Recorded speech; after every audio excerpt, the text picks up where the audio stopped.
Yaani kama ningekuwa ni mtu wa Sunuka, baba paroko angesema nimewapanga. Lakini pia nina mashaka atakuwa alinialika nije kusoma.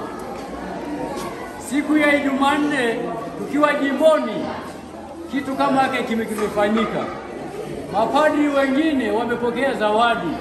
Yeye huyu alibaki amesimama kama mtoto yatima. Sasa ninapoona leo mnapiga mapigo kama haya, moyo wake umesuzika makofi.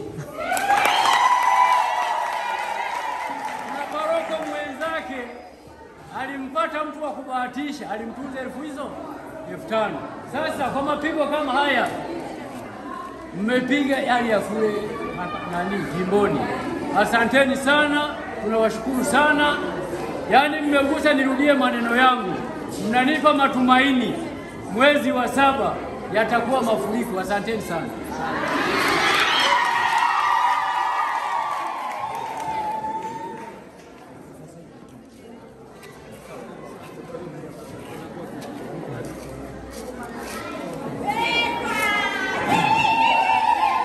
Jamani, vigelegele kwa paroko msaidizi.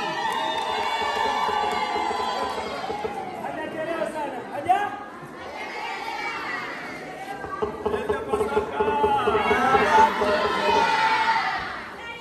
Basi nafasi ya kipekee kwa wakati huu, heshima lazima nimnyanyue Mheshimiwa Paroko, tusikie sauti yake.